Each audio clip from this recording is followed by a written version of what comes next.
आज का वीडियो है हमारा आयोनिक इक्विलिब्रियम। इक्विलिब्रियम चैप्टर हम लोग कर रहे हैं और इक्विलिब्रियम चैप्टर में हम लोग केमिकल इक्विलिब्रियम को ऑलरेडी हम लोग खत्म कर चुके हैं और तब हम लोग बढ़ते हैं अपने आगे टॉपिक पे आयोनिक इक्विलिब्रियम। ठीक है, इस पोर्शन को बहुत अच्छे से पढ़िएगा क्योंकि एग्जामिनर का ये सबसे मतलब क्या कह सकते हैं डिमांडेबल आपका ये पोर्शन है जिसमें कि बच्चे फंसते भी हैं और वो जाहिर सी बात है वो आपको सेलेक्ट करने के लिए तो एग्ज़ाम ले नहीं रहा है, तो यहाँ से उनको ऑप्शन मिल जाता है ताकि बच्चे जो है ना ये क्वेश्चन देते हैं और गलती करें। तो कोशिश करना है इस पोर्शन पे जो है ना, इस पोर्शन को जब भी आप पढ़ें तो समझ लीजिए कि आप ड्राइविंग सीट पे हैं। ड्राइविंग सीट पे हैं मतलब आप खुद ही ड्राइव कर रहे हैं। अब ड्राइव कर रहे हैं मतलब सावधानी बहुत ज़रूरी है। मतलब ड्राइविंग सीट और बगल वाला सीट समझते हैं ना। ड्राइविंग सीट मतलब आप खुद ही ड्राइव कर रहे हैं, बगल वाला सीट पे आप बैठे भी हैं, ड्राइवर चला रहा है, आप झपकी ले लिए, कोई दिक्कत नहीं। मतलब इससे पहले जो हम लोग पढ़ रहे थे हल्का स्किप भी करते कोई चीज़ थे, कोई दिक्कत नहीं है। लेकिन यहाँ पे इस पोर्शन से जहाँ तक हम लोग पढ़ेंगे एक एक पोर्शन पे बहुत अच्छे से एकदम ध्यान दीजिएगा,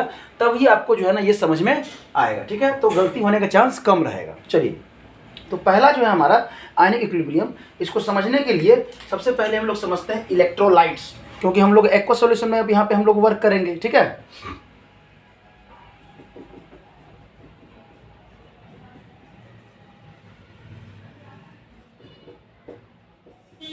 इलेक्ट्रोलाइट्स। ठीक है, इलेक्ट्रोलाइट्स क्या है? It is a chemical substance which conduct, पहले भी हम लोग पढ़ चुके हैं।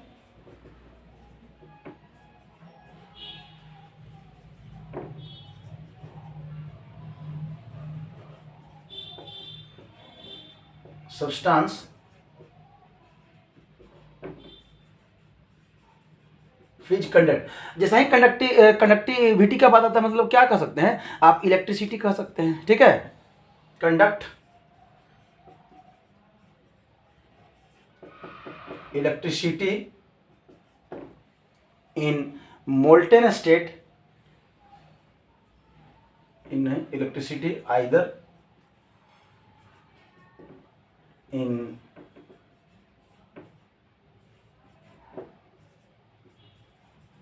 मोल्टेन स्टेट मतलब पिघला हुआ अवस्था, पिघला हुआ अवस्था, और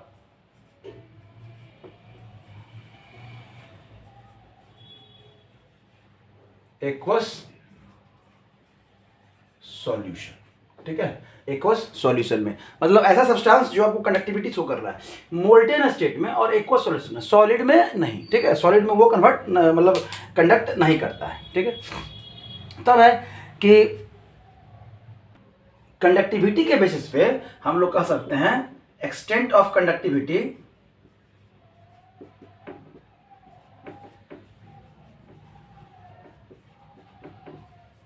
अगर एक्सटेंट ऑफ कंडक्टिविटी की हम लोग बात करें, ठीक है, तो आपका इलेक्ट्रोलाइट्स दो टाइप का, इलेक्ट्रोलाइट्स कितना टाइप का? दो टाइप का।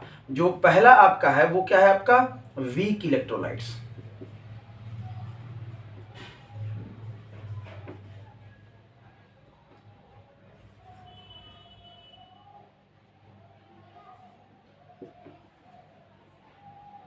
इलेक्ट्रोलाइट्स, और जब दूसरा है आपका वो क्या है? आपका स्ट्रॉन्ग इलेक्ट्रोलाइट्स।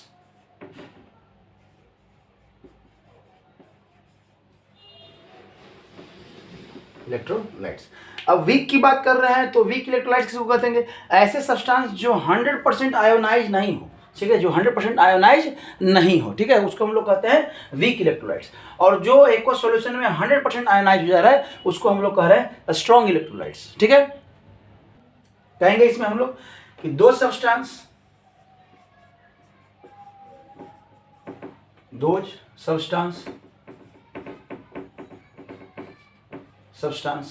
विच पार्शियली कहिए या स्प्रिंगली कहिए, ठीक है, पार्शियली कहिए या स्प्रिंगली कहिए या नॉट कंप्लीटली भी कह सकते हैं आप, वर्ड यूज कर सकते हैं नॉट कंप्लीटली। तो यहाँ पे हम लोग यूज करेंगे वर्ड पार्शियली। ठीक है, दो सब्सटेंस मतलब chemical substance which are partially, which is भी कह सकते हैं,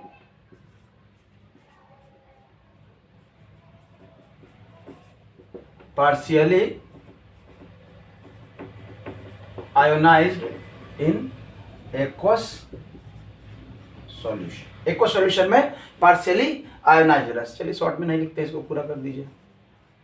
देखिए कभी कभी शॉर्ट वर्ड का यूज कर लेते हैं तो उसको समझ लीजिएगा। ठीक है, मतलब इसका अगर हम लोग एग्जाम्पल दें, थोड़ा देख लीजिए, हम लोग मिटा देते हैं। इसका अगर एग्जांपल दें तो ऑलरेडी ये सब रिएक्शन से आप वाकिफ़ हैं, ऑलरेडी आप बहुत बार आप देख चुके हैं यहाँ पे कि एसिटिक एसिड जो है ना वो आयन में जो है ना वो जब टूटता है तो आपका एसिटेट आयन और H+ आयन क्या करता है, रिलीज करता है। क्या करता है, वो रिलीज करता है। तभी क्या है, अभी यहाँ पे बस ध्यान देना कि हम एग्जाम्पल किसका दिए, ऑर्गेनिक का दिए। और अभी तो आप 11th में 12th में जाएंगे तो वहाँ पे बहुत बार हम बता भी चुके हैं कि इलेक्ट्रोलाइट जो होता है ना, जो वीक इलेक्ट्रोलाइट्स होता है वो कौन होते हैं। तो जितने भी ऑर्गेनिक एसिड्स और बेस हैं वो सब क्या है, आपके वीक इलेक्ट्रोलाइट्स हैं, मतलब वो 100% आयोनाइज नहीं होंगे। तब अगर स्ट्रॉन्ग की बात करेंगे तो कौन हो जाएगा आपका, इनऑर्गेनिक वाला। तो इनऑर्गेनिक वाला जितना भी एसिड बेस है सब क्या है, ऑलमोस्ट कुछ को छोड़ दें तो ऑलमोस्ट जितने भी हैं इनऑर्गेनिक वाले सब क्या है, स्ट्रॉन्ग इलेक्ट्रोलाइट्स हैं। ठीक है, मतलब वो 100% आयोनाइज हो जाएंगे। मतलब सपोज 100% आयोनाइज, पार्शियली आयोनाइज का मतलब क्या होता है, हमारे पास 100 रुपया है, लेकिन अगर हम देने की बात करें, जैसे आपके अकाउंट में जो है ना 5000 रुपया है, लेकिन अगर निकालने जाएंगे तो 5000 रुपया निकाल पाएंगे, नहीं निकाल पाएंगे। कितना निकाल पाएंगे, 1000 रुपया। अगर SBI में आपका अकाउंट है तो 1000 रुपया आपको मिनिमम रखना होगा, अगर आप चेकबुक वाला है तो। मतलब कहने को तो 5000 रुपया, लेकिन आप एट ए टाइम आप कितना निकाल सकते हैं, 4000 निकाल सकते हैं। तो वही है कि बहुत सारे इसमें एलिमेंट्स हैं, तो आयन तो बहुत सारे, लेकिन कितना आयन बन रहा है, दो ही आयन में आपका कन्वर्ट हो रहा है, एसिटेट आयन और आपका वो क्या कर सकते हैं, आपका H+ आयन। समझ में आया। तभी क्या है कि जैसे ही हम लोग ऑर्गेनिक इनऑर्गेनिक की बात करेंगे तो वो 100% क्या होता है, डिसॉल्व होता है। मतलब आपका एक छोटा कोई भी बैंक का ले लीजिए, सपोज आपका ऑनलाइन जो इतना भी ट्रांजेक्शन यूज करते हैं, जो बैंक वगैरह डिजिटल जो बैंक है उसमें आप 100% पैसा यूज कर सकते हैं। अगर 100 रुपया है तो 100 रुपया का 100 रुपया भी आप यूज कर सकते हैं। तो इसको कहते हैं 100% यूज हो जाना। समझ में आ रहा है, ठीक है। तो अगर हम लोग स्ट्रॉन्ग की बात करें, यहाँ पे तो कह सकते हैं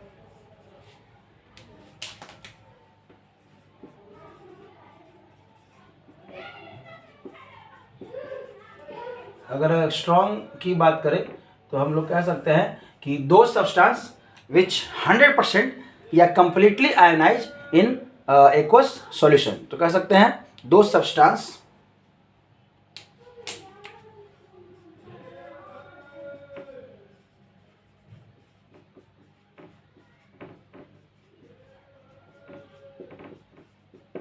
विच इज कंप्लीटली कहिए या 100% कहिए, बात बराबर है, ठीक है। विच इज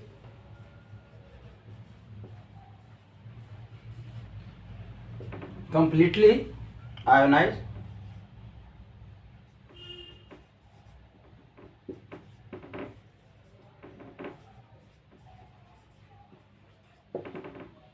एक्वस सॉल्यूशन, जो कंप्लीटली आयनाइज हो रहा है। इसका एग्जांपल हम लोग इधर देख लेते हैं।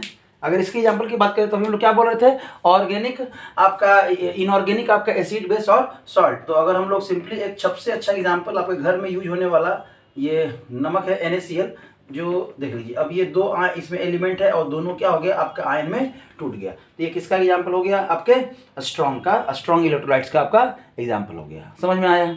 तो हम लोग कह सकते हैं कि यहाँ से जो स्ट्रॉन्ग इलेक्ट्रोलाइट्स कौन कौन है, तो स्ट्रॉन्ग एसिड्स। अगर इसका एग्जांपल दें तो जितने भी स्ट्रॉन्ग एसिड्स हैं,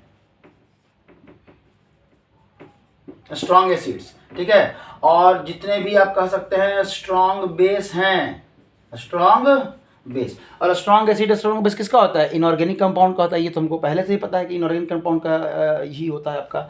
और तब कह सकते हैं ऑल सॉल्ट्स कह सकते हैं, ठीक है। जितने भी सॉल्ट्स हैं ये सारे आपके एग्जाम्पल हैं किसके, स्ट्रॉन्ग इलेक्ट्रोलाइट्स के।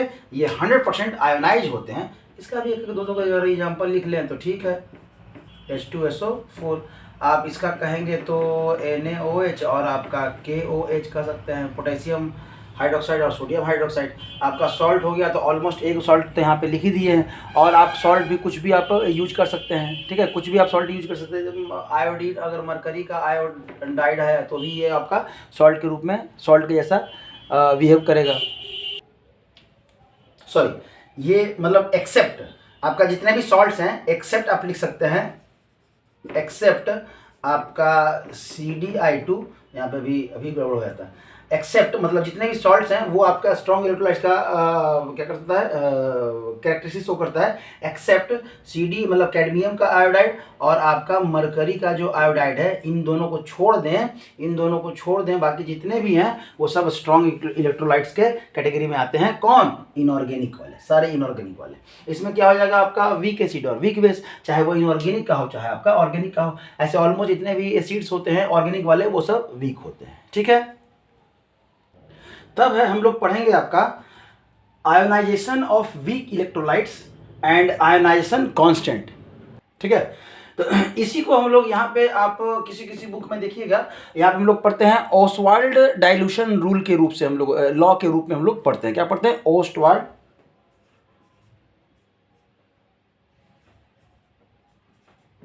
ठीक है,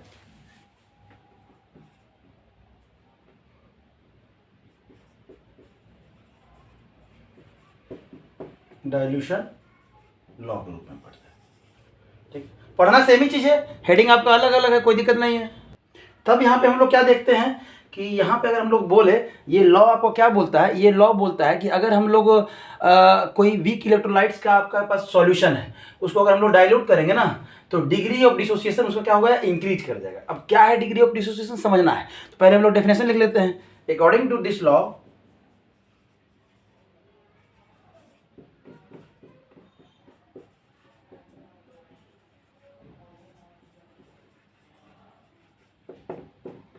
solution of weak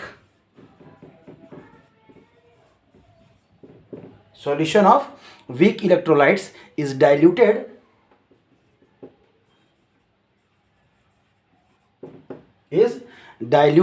then degree of ionization या डिसोसिएशन कर सकते हैं, मतलब टूटना, एलिमेंट्स का जो एसिड्स है, वीक और स्ट्रॉन्ग एसिड्स है, वो जब टूट रहा है, आयंस में चेंज कर रहा है, उसी को कह रहे हैं degree of ionisation increases, then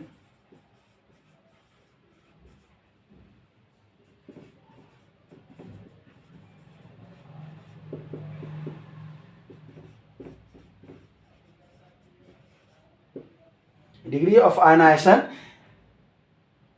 ionization of solution increases, ठीक है। It's called dilution law. कोई दिक्कत नहीं। अभी क्या एक एग्जांपल यहाँ पे देख लेते हैं, तो हम लोग समझ लेते हैं। मान लेते हैं अभी जो हम लोग कंपाउंड लिए थे उसी को ले लीजिए।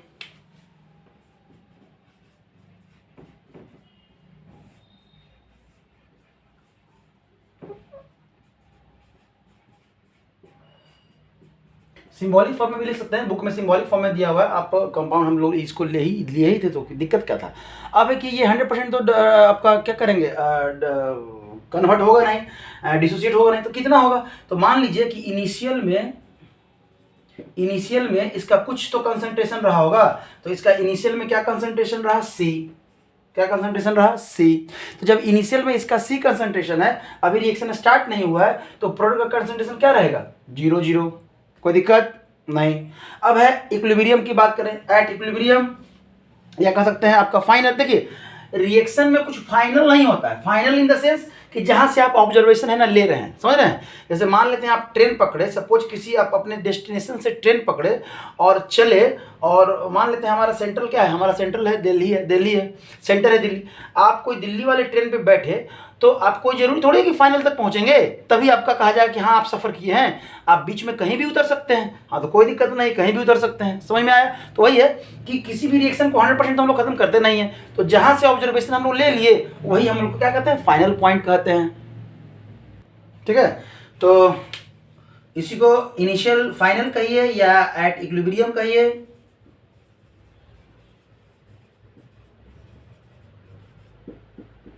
इक्विलिब्रियम आपका क्या हो गया? पॉइंट। अब यहाँ पे क्या है? कंसंट्रेशन कितना है आपका? सी है, तो कुछ तो डिक्रीज किया होगा ना, कंसंट्रेशन कुछ तो डिक्रीज किया होगा, तो वही हम लोग लिखते हैं सी माइनस सी अल्फा। अल्फा कहाँ है? हम लोग लिखेंगे अभी, डिग्री ऑफ डिसोसिएशन है ये, ठीक है। और ये तो कंसंट्रेशन है, मतलब इतना % ही डिक्रीज किया, तो जितना डिक्रीज किया उतना ही बनेगा ना बाबा, तो उतना ही बन गया आपका। समझ में आया? कोई दिक्कत? ये हो गया इक्विलिब्रियम पे आपका कंडीशन। अब देखिएगा यहाँ पे है क्या, तो वेयर यहां पे लिख लेते हैं अल्फा क्या है आपका? Degree of dissociation, degree of dissociation, ठीक है, डिग्री ऑफ डिसोसिएशन।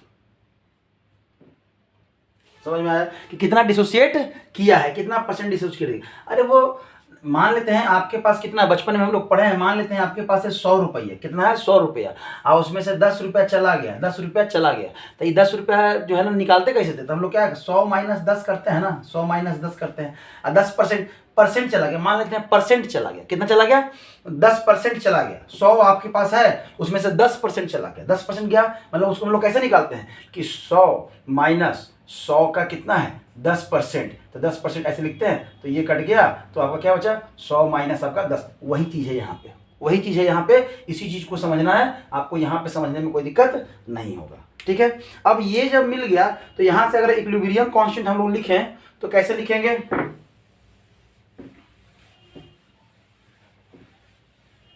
अगर यहाँ से हम लोग इक्विलिब्रियम कांस्टेंट लिखें इसी का, इक्विलिब्रियम पे इसका, तो कंसंट्रेशन क्या है आपका यहाँ पे, प्रोडक्ट का कंसंट्रेशन, तो C अल्फा, दूसरा ये भी कंसंट्रेशन, आपका कुछ तो कंसंट्रेशन में से जाएगा तो कंसंट्रेशन नहीं बचेगा ना, अपॉन रिएक्टेंट का कंसंट्रेशन, तो C माइनस C अल्फा। इसी को थोड़ा सा आप सॉल्व करें तो यहाँ पे आएगा C square alpha square, multiply हो गया, ठीक है, कंसंट्रेशन, और आपका क्या है यहाँ पे C अगर कॉमन ले लें तो C कॉमन ले लीजिएगा, तो यहाँ पे आपका आएगा 1 माइनस आपका अल्फा, यहाँ पे छोटा ब्रैकेट दीजिए और यहाँ पे आप बड़ा ब्रैकेट दीजिए, ठीक है।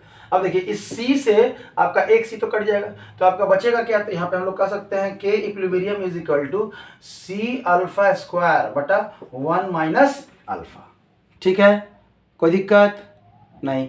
अब देखिए अगर ये एसिड है, अगर मान के चलिए ये एसिड है, ये चूंकि एसिड है तो ये इक्विलिब्रियम कांस्टेंट क्या कहलाएगा, Ka कहलाता है, क्या कहलाता है, Ka कहलाता है, कोई दिक्कत नहीं।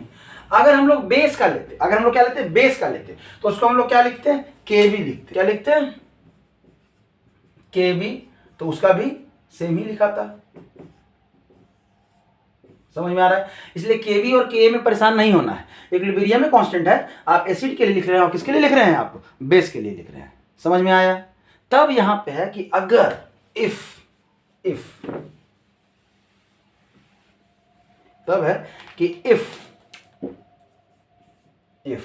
अल्फा का जो वैल्यू है ना बहुत छोटा है, किससे 1 से, अल्फा का जो वैल्यू है 1 से बहुत छोटा है, तब हम लोग 1 माइनस अल्फा को क्या नियरली कह सकते हैं, 1 कह सकते हैं, क्योंकि ये बहुत छोटा है 1 से, तो इसमें माइनस करेंगे तो कुछ खास फर्क पड़ेगा नहीं, तब ये 1 कह सकते हैं। तब अब अगर यहाँ पे हम लोग लिखें तो Ka इक्वल टू क्या हो जाएगा, C अल्फा का स्क्वायर बाई क्या हो जाएगा 1, समझ में आ रहा है। मतलब ब्लैक से ज़्यादा इसलिए नहीं लेते ना, बोर्ड जो है ना ब्लैक हो जाता है, इसलिए बार बार चेंज करते हैं, बहुत कम ही हम ब्लैक से यूज करते हैं। चलिए तो यहाँ पे हम लोग Ka इक्वल टू क्या लिखेंगे, तो C अल्फा का स्क्वायर लिखेंगे, और यहीं से अगर हम लोग अल्फा डिग्री ऑफ डिसोसिएशन निकालना चाहें तो अल्फा स्क्वायर इक्वल टू अब क्या लिखिएगा, Ka अपन क्या लिखिएगा C लिखिएगा, तो यहीं से अगर अल्फा आप करें तो कितना हो जाएगा रूट अंडर Ka बाई क्या हो जाएगा C, समझ में आया, कोई दिक्कत बोलिए नहीं। अब है कि सर ये कितना कम रहेगा कि हम इसको जानेंगे कि हम इसको 1 कर लें, क्योंकि क्वेश्चन में तो ऐसा करके लिखा नहीं रहेगा, तब क्या है कि डिग्री ऑफ डिसोसिएशन 1% से कम है, लिखा रहेगा 1%, 2%, 10%, परसेंटेज में देखना है कि अगर 1% से कम है, मतलब if alpha is less than 1%, ठीक है। ये सवाल आता है कि हम कितना को कब कंसीडर करें, क्योंकि यहाँ तक तो कुछ है नहीं, कोई वैल्यू लिखा हुआ नहीं है। अगर हमको दे दे 10% अल्फा तो वहाँ पे हम लोग इसको इग्नोर नहीं करेंगे, वहाँ पे इसका वैल्यू रखेंगे कि 10% का। तब कब इग्नोर करेंगे, जब 1% से भी वैल्यू क्या है आपका डिग्री ऑफ डिसोसिएशन का कम है, मतलब बहुत कम आपका डिसोसिएट किया है, ठीक है। तब हम लोग ये लेके चलेंगे, कोई दिक्कत, ठीक है। तब यहाँ पे अल्फा अगर Kb के लिए लिखेंगे तो यही लिखेंगे Kb, आप बात करें कि अल्फा इज इक्वल टू क्या हो जाएगा रूट अंडर आपका Kb बाई C, और यहीं से इसी को हम लोग कहते हैं आपका क्या था dilution law, Ostwald dilution law, और यही कह रहे थे कि डिग्री ऑफ आयोनाइजेशन या डिग्री ऑफ डिसोसिएशन, इसी अल्फा को हम लोग क्या कहते हैं, अल्फा को ही हम लोग कहते हैं डिग्री ऑफ आयोनाइजेशन कहिए या डिग्री ऑफ डिसोसिएशन कहिए। और इसी को हम लोग बोल रहे थे ना कि कंसंट्रेशन अगर डाइल्यूट कर रहे हैं इसका कंसंट्रेशन क्या हो जाएगा, इंक्रीज। डिग्री ऑफ आयनाइजेशन क्या हो जाएगा, किसी सॉल्यूशन वीक इलेक्ट्रोलाइट्स को अगर हम लोग डाइल्यूट कर रहे हैं तो कंसंट्रेशन क्या होता है, बढ़ जाता है। ठीक है, बस इतना समझ लीजिए कि ये सब जो भी हम लोग निकालते हैं वो टेम्परेचर आप कांस्टेंट रखिए। क्यों? क्योंकि टेम्परेचर अगर आप बढ़ा दिए तो फिर आपका कहानी अलग अलग हो जाएगा। अब देखिए थोड़ा यहाँ पे हमारे पास फॉर्मूला आया, हमारे पास एक फॉर्मूला आया आपका कि अल्फा इज इक्वल टू, आप लिख सकते हैं रूट अंडर, आप के भी बोलिए या के बोलिए बाई सी। यहाँ से मतलब क्या है कि अल्फा जो है ना वो डायरेक्टली प्रोपोर्शनल। अब डायरेक्टली प्रोपोर्शनल तो क्या लिखे हैं, दोनों तो सेम ही हो जाएगा। कलर चेंज कर देते हैं, ठीक है, कलर चेंज कर देते हैं। हाँ, आपका क्या है 1/√c, 1/√c के कंसंट्रेशन के इन्वर्सली है, आपको दिखाई दे रहा है यहाँ पे, कोई दिक्कत नहीं, कोई दिक्कत नहीं। तब क्या है, अब कंसंट्रेशन जो टर्म है, कंसंट्रेशन तो मतलब मोलैरिटी, अब मोलैरिटी जो है वो वॉल्यूम का क्या है, इन्वर्सली है। दुश्मन का दुश्मन क्या होता है, दोस्त। दुश्मन का दुश्मन क्या होता है, दोस्त। मतलब अगर यहाँ से हम लोग कहें, इसलिए अल्फा डायरेक्टली प्रोपोर्शनल टू क्या हो जाएगा, √v। ये इस तरह से कभी क्वेश्चन आपको पूछे तो आप उसका आंसर कर सकते हैं। समझ में आया? अब एक दो क्वेश्चन देख लेंगे तो हमारा थोड़ा सा भी जो कन्फ्यूजन है वो आपका दूर हो जाएगा। एक्चुअली में हमको ये अल्फा निकालना कैसे है। एक क्वेश्चन यहाँ पे लिख दिए हैं, calculate ionisation constant of 0.1 m। Concentration दिया हुआ है CH3। अब जो भी दिया हुआ है तो सबसे पहले उसको आप लिख दीजिए, यही कंपाउंड दिया हुआ है। और जब ये आयंस में टूटेगा तो ये तो खुद से लिखना पड़ेगा कि जब ये आयंस में टूटेगा तो कैसे टूटेगा। एक दो बार लिखेंगे तो आपको प्रैक्टिस हो जाएगा, ठीक है। और आयोनाइजेशन लिखा हुआ है विच इज 0.1% आयोनाइज, मतलब अल्फा का वैल्यू दिया हुआ है। क्या दिया हुआ है, अल्फा का वैल्यू दिया हुआ है। चलिए, तो स्टार्टिंग में जो इसका कंसंट्रेशन है वो कितना है आपका, C है, और C कितना आपका 0.1। या आप पहले सिंबॉलिक फॉर्म में कीजिए, बाद में आप वैल्यू रख लीजिएगा। यहाँ पे C था तो यहाँ पे क्या है आपका 0 तब है आपका वैल्यू। यहाँ पे हम लोग C माइनस C अल्फा किए थे तो यहाँ पे क्या बना था, C अल्फा बना था और C अल्फा बना था ना। और तब यहाँ पे अगर Ka हम लोग लिखे थे तो क्या लिखे थे, इसी का फॉर्मूला हम लोग यहाँ पे लेके आए हैं आपका रूट अंडर, सॉरी ठीक है, रूट अंडर नहीं, यही से हम लोग Ka जो लिखे थे वो क्या लिखे थे, C अल्फा का स्क्वायर लिखे थे। क्या लिखे थे, C अल्फा का स्क्वायर लिखे थे। समझ में आया? तब है कि Ka का वैल्यू हमको क्या निकालना है, कैलकुलेट आयनाइजेशन कांस्टेंट, Ka का वैल्यू निकालना है, आयनाइजेशन कांस्टेंट का वैल्यू निकालना है।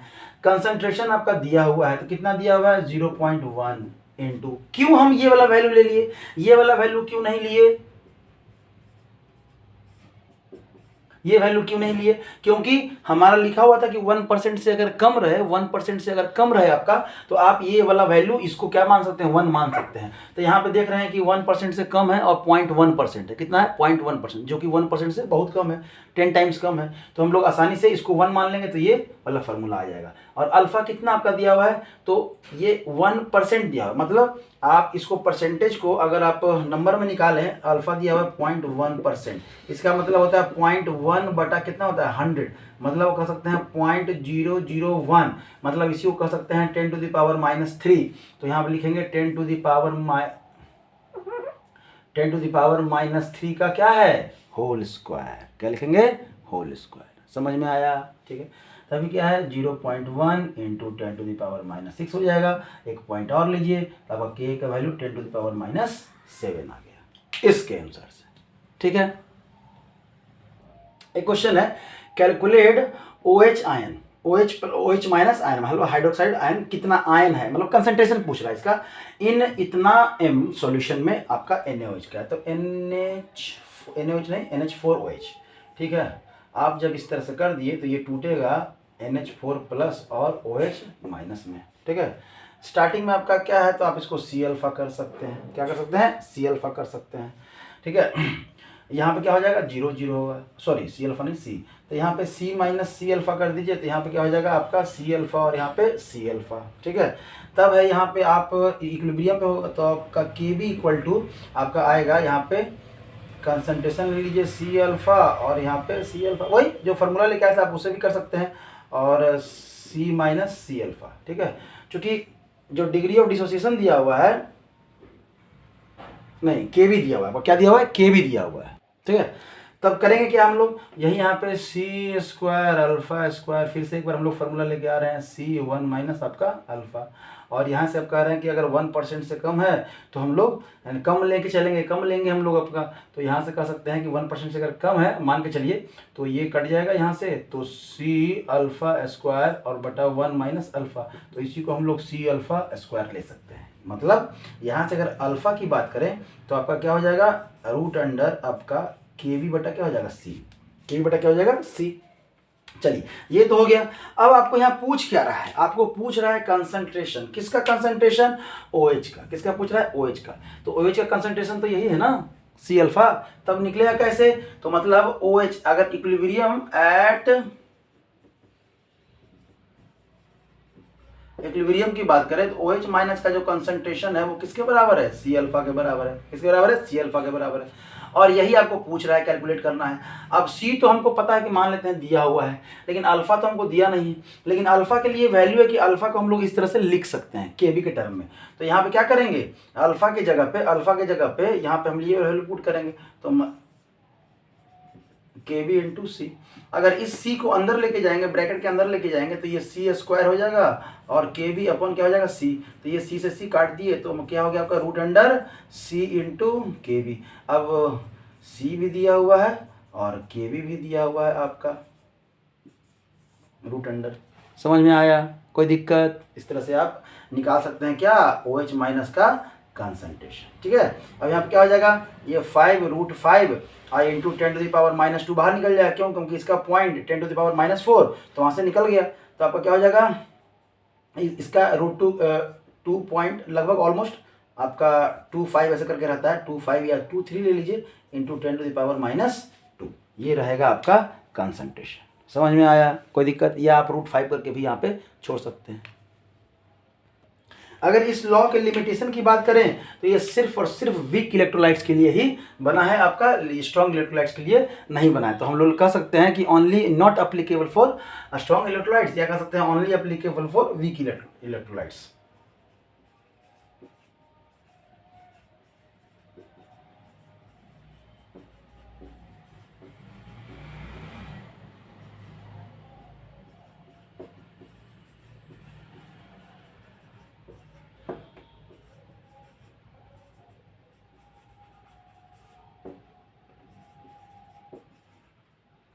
पावर कट हो गया, चलिए लाइट आ गया बहुत देर के बाद, इधर सो भी गए थे, ठीक है।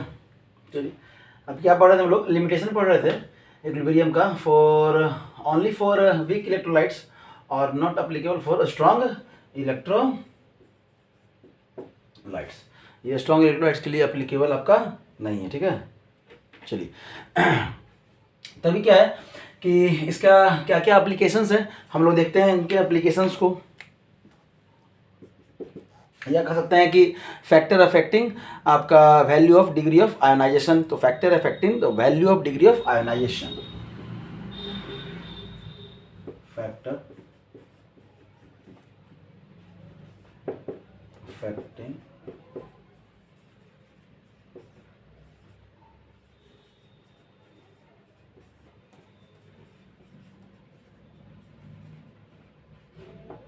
आयोनाइजेशन, ठीक है।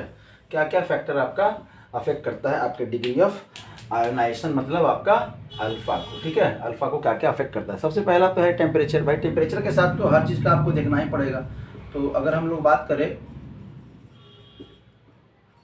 टेम्परेचर का, अगर हम लोग बात करें टेम्परेचर का, तो क्या है, अगर टेम्परेचर को हम लोग इंक्रीज करेंगे तो हमारा डिग्री ऑफ डिसोसिएशन भी क्या करेगा, इंक्रीज करेगा, ठीक है। क्यों ऐसा होता है, क्योंकि डिसोसिएशन जो है ना वो एंडोथर्मिक प्रोसेस होता है, तो हम लोग कह सकते हैं कि टेम्परेचर आपका इंक्रीज तो degree of ionisation, degree of ionisation भी क्या करेगा, इंक्रीज करेगा। क्यों इंक्रीज करेगा, क्योंकि आप कह सकते हैं डिग्री ऑफ आयोनाइजेशन कहिए या डिसोसिएशन कहिए, डिसोसिएशन कहिए,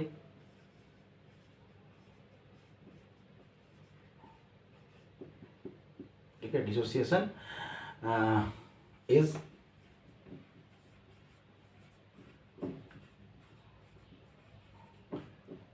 एंडोथर्मिक रिएक्शन। समझ में आया? कोई दिक्कत? ठीक है, तो ये आपका टेम्परेचर के साथ आपका वेरिएशन हो गया। डाइल्यूशन पे तो हम लोग देखे ही थे कि अगर हम लोग डाइल्यूशन की बात करें, तो डाइल्यूशन करने पे क्या होता है, आपका जो अल्फ़ा है वो डायरेक्टली प्रोपोर्शनल, अब दोनों सेम से नहीं लिखेंगे, यहाँ पे समझिएगा कि अल्फ़ा जो है वो डायरेक्टली प्रोपोर्शनल है किसके, आपका रूट वी के। मतलब ऑन डाइल्यूशन अल्फ़ा क्या करेगा, इंक्रीज करेगा। ठीक है, तो यहाँ कर सकते हैं कि ऑन डाइल्यूशन आपका degree of dissociation alpha increases, alpha क्या होगा, इंक्रीज करेगा। ठीक है, तब कहेंगे आपका इलेक्ट्रोलाइट्स नेचर कह सकते हैं,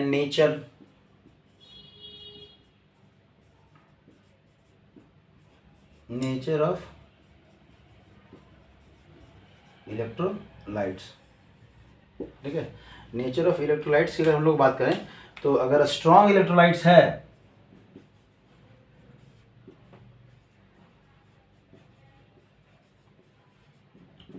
अगर स्ट्रॉन्ग इलेक्ट्रोलाइट्स है तो अल्फा का वैल्यू कितना होगा, 100% होगा। क्यों 100% होगा, मतलब या कह सकते हैं 1 होगा, या कह सकते हैं 1, अगर 1 के टर्म में करेंगे तो 1 होगा, 100% में 100% होगा। क्यों, क्योंकि ये 100% डिसोसिएट करता है। अगर वीक इलेक्ट्रोलाइट्स है, ठीक है, अगर वीक इलेक्ट्रोलाइट्स है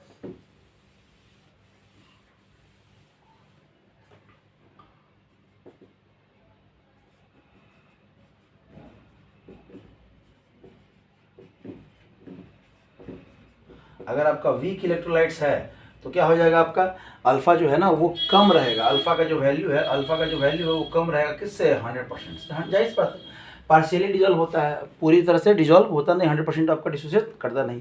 तो यहाँ से हम लोग ये करके देख सकते हैं। ठीक है, तो ये सारे फैक्टर्स हैं आपका, जो कि अल्फा कब इंक्रीज करेगा और कब आपका डिक्रीज करेगा। ठीक है, यहाँ पे हम लोग कह सकते हैं कि सॉल्वेंट के नेचर पे भी डिपेंड करता है।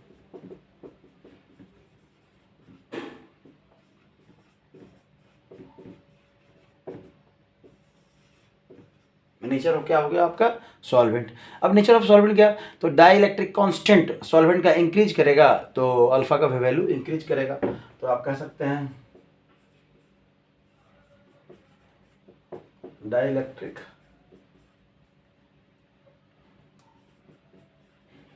कांस्टेंट आपका इंक्रीज करेगा तो अल्फा का भी वैल्यू क्या करेगा, इंक्रीज करेगा। तो इतना है आपका फैक्टर जो कि आप कह सकते हैं। ठीक है, तो ये रहा आपका ओवरऑल आयोनिक इक्विलिब्रियम का। अगले टॉपिक में, अगले वीडियो में हम लोग मिलेंगे नए टॉपिक के साथ। इसको रिवाइज कीजिए, इसका जो भी क्वेश्चन है आप लगाइए, जहाँ पे आपको दिक्कत हो रहा हो वहाँ पे आप मैसेज कीजिए, हम लोग वीडियो लेके आएंगे। Thank you.